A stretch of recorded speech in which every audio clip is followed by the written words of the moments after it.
Bonjour à tous, on va voir aujourd'hui pourquoi est-ce qu'un pervers narcissique n'a pas forcément l'air pervers narcissique au début, voire même bien au contraire. On pense que c'est la personne qui est idéale pour notre vie. Alors, c'est pas quelque chose qui est rare, ça arrive même avec 100% des pervers narcissiques. Et en coaching, les gens me disent, cette personne avait l'air si bien au début, je lui ai fait confiance, je me suis ouvert, je lui ai tout donné, je l'ai présenté à mes amis, à ma famille. On a même eu un enfant ensemble, on a acheté une maison ensemble, on s'est installé. Et au bout d'un moment, cette personne s'est révélée et en fait, je me suis fait berner. C'était une personne qui était manipulatrice, qui était toxique et qui veut aujourd'hui me détruire. Et oui, c'est bien normal, c'est le concept même des pervers narcissiques. Au début, il y a la phase de lune de miel où cette personne est trop parfaite, peut-être même étrangement parfaite. Et après ça, on arrive dans la phase sombre qui va durer pour le coup bien plus longtemps. Si la lune de miel dure quelques mois, la phase sombre, elle peut durer jusqu'à la fin de sa vie. On va voir ensemble comment ça se passe aujourd'hui. Avant ceci, quelques consignes de base. C'est comme quand on prend l'avion. Si vous le souhaitez, abonnez-vous, c'est juste en dessous. Faites le quiz, c'est aussi juste en dessous. Vous êtes mes ambassadeurs. Si vous voyez un ou une amie qui vit ça aujourd'hui, c'est le moment de la prévenir ou de lui dire ce qui se passe. Et si vous le souhaitez, passez un coup de fil à l'un de mes conseillers, c'est juste en dessous. Alors la première chose à voir, c'est que bien évidemment, si cette personne s'était révélée comme étant toxique, manipulatrice et destructrice, on ne se serait pas mis avec eux, bien évidemment. Ils sont donc sous couverture, c'est un peu comme dans les films sur Netflix, lorsque un agent est infiltré, on se montre différent de ce qu'on est. Vous savez, dans ces films policiers, au début, le policier fait croire qu'il appartient à un gang, à une mafia, etc. Il fait croire qu'il est l'un d'eux. Et là, c'est pareil, le pervers narcissique fait tout pour faire croire que c'est une personne qui est saine, gentille, sympa. Mais non, en fait, c'est faux. Depuis le début, cette personne a menti. Ce qui est difficile par la suite, c'est que on a l'impression que c'est vrai, on a même tellement l'impression que c'est vrai que par la suite, dans la partie sombre, on a envie que cette personne revienne comme elle était au début. Sauf qu'en fait, le début c'était du mensonge, la réalité c'est ce qui se passe juste après. Donc ne vous méprenez pas, ne pensez pas que c'est de votre faute, qu'il y a quelque chose qui s'est mal passé. Ils savent très bien ce qu'ils font et surtout, ils ne veulent pas que vous vous en rendiez compte. Voici typiquement certaines choses qu'ils vont vous cacher. Tout d'abord, ils vont vous mentir sur leur historique de vie. Par exemple, ils vont vous raconter que leur couple d'avant est mal fini mais qu'ils s'entendent très bien avec leurs ex, ou que ce n'est pas de leur faute, ou qu'ils se sont fait quitter, ou qu'ils sont victimes d'un ex qui est pervers narcissique. Ce qui est rigolo, admettez-le, c'est eux les pervers narcissiques. Ils vont vous dire oui, tout le monde m'a voulu du mal, je suis une victime de ça, viens m'aider, viens m'aider, viens m'aider. Sauf qu'en fait, c'est comme dans les Walt Disney, c'est la vilaine sorcière qui s'est transformée, qui fait croire que c'est elle la victime.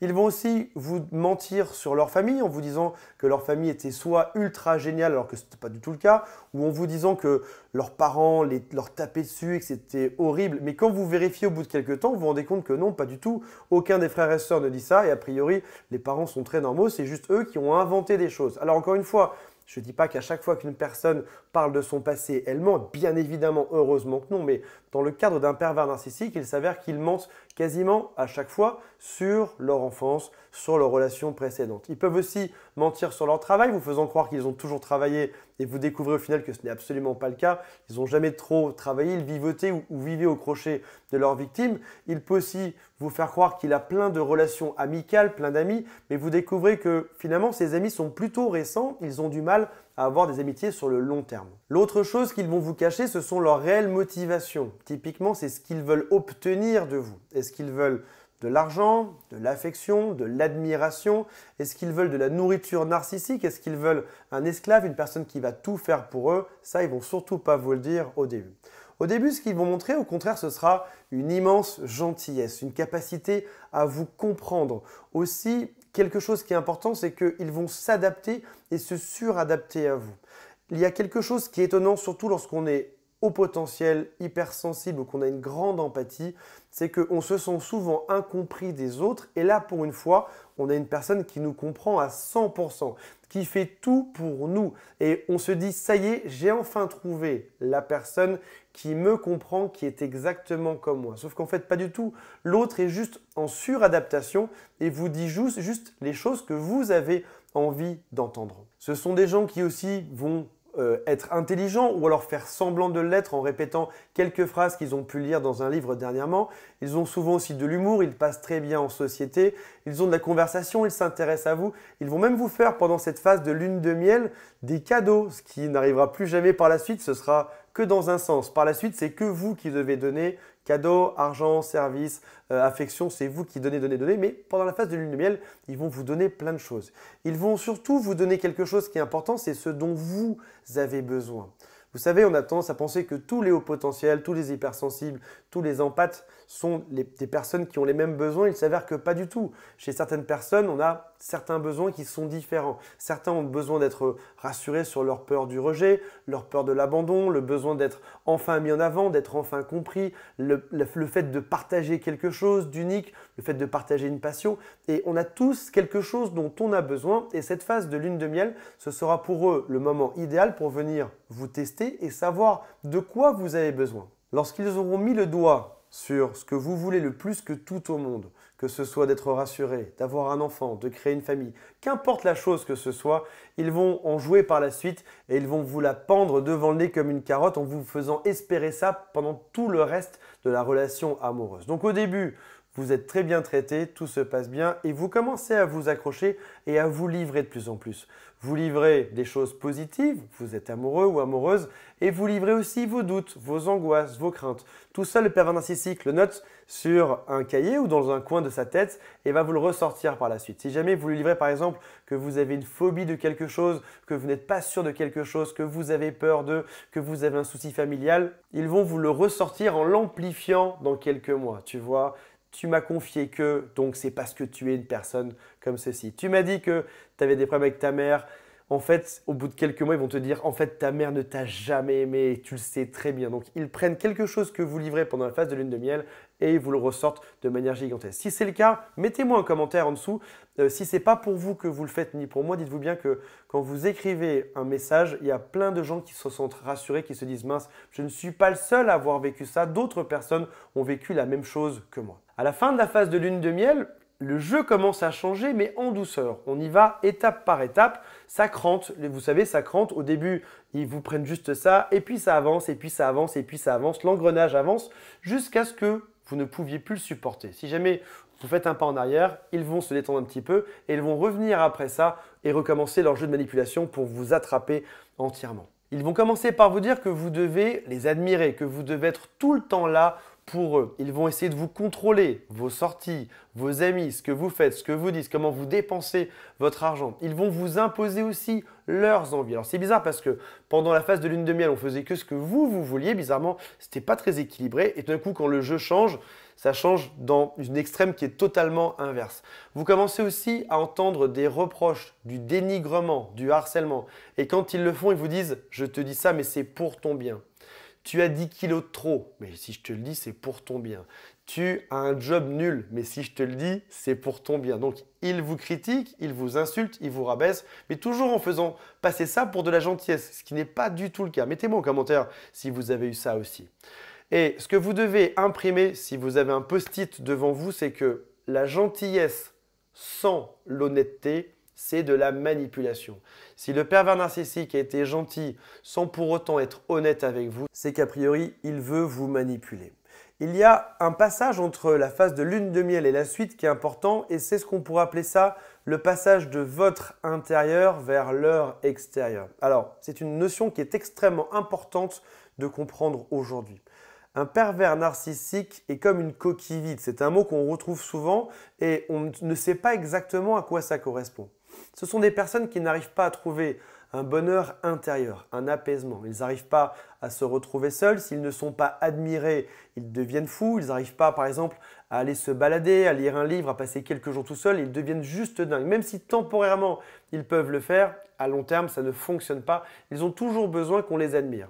Ils se sentent vides dedans et leur seule manière de compenser ça, c'est par l'extérieur. Là où une personne saine sait trouver du bonheur à l'intérieur. N'a pas toujours besoin qu'on lui dise qu'elle est belle, qu'elle est gentille, qu'elle est jolie. Une personne saine peut être heureuse déjà à la base et puis rencontrer quelqu'un et être encore plus heureux derrière. Donc ça veut dire que au début, ils viennent nous nourrir, nous, à l'intérieur, ils viennent sonder notre propre monde. Au bout d'un moment, ça les dérange qu'on soit aussi heureux, aussi sain, aussi chouette dans notre bulle. Ils vont venir comprendre ce qu'il y a à l'intérieur. Et après ça, ils vont s'arranger pour que nous, on s'occupe d'eux. Mais comme ils n'ont pas de monde intérieur, on va devoir leur faire des compliments sur l'extérieur, sur la surface de cette coquille qui est complètement vide. Typiquement, voici une phrase qu'un pervers narcissique ne pourrait pas comprendre. On ne peut pas trouver à l'extérieur nos solutions pour devenir heureux à l'intérieur. Un pervers narcissique ne comprendrait absolument pas ça.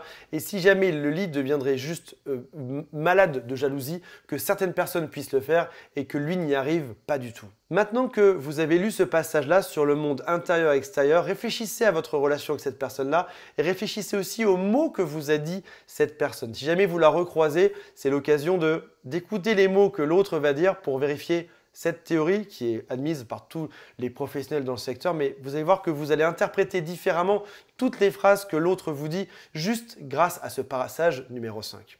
Aujourd'hui, ce que vous n'êtes pas vous, parce que je vous connais, vous êtes les personnes qui regardent cette chaîne. Vous n'êtes pas une personne qui est manipulatrice, vous n'êtes pas une personne qui harcèle, vous n'êtes pas une personne qui dénigre, vous n'êtes pas une personne qui n'a aucun monde intérieur, vous êtes même plutôt riche dans votre monde intérieur. Vos motivations sont saines. Vous, ce que vous voulez, c'est créer un couple qui fonctionne bien, qui soit sain, où tout le monde soit heureux juste derrière. Vous êtes là pour encourager l'autre, pour aider l'autre si jamais il se sent mal. Vous êtes un pilier dans sa vie, vous êtes un support. Et l'autre a tendance à en profiter. Et aujourd'hui, vous avez du mal à comprendre que quelqu'un puisse penser différemment de vous. Pour vous, ça vous paraît juste normal ce que vous êtes aujourd'hui, d'être une personne saine, gentille et une personne qui est là pour aider les autres. Et vous ne comprenez pas que quelqu'un puisse être totalement différent et vouloir juste profiter de ça et tout prendre. Et si jamais vous pensez une seconde qu'une personne puisse être comme ça, vous vous dites, elle est probablement malade, je peux même l'aider à ne plus être malade. Vous voyez jusqu'où ça va ?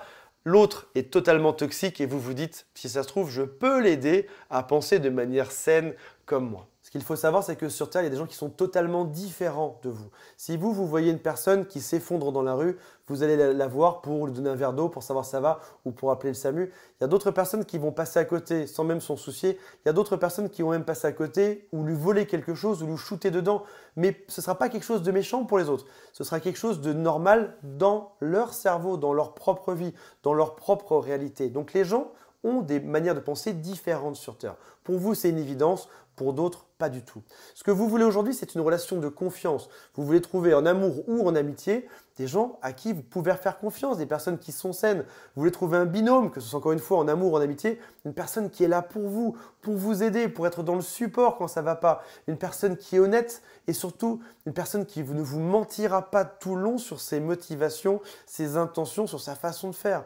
Alors maintenant qu'on sait tout ça, on peut se poser la question comment faire pour vérifier si une personne est saine ou si c'est un pervers narcissique, vu qu'a priori au début ça part de la même manière, ça part de manière plutôt chouette. C'est quelque chose qui se fait dans le temps.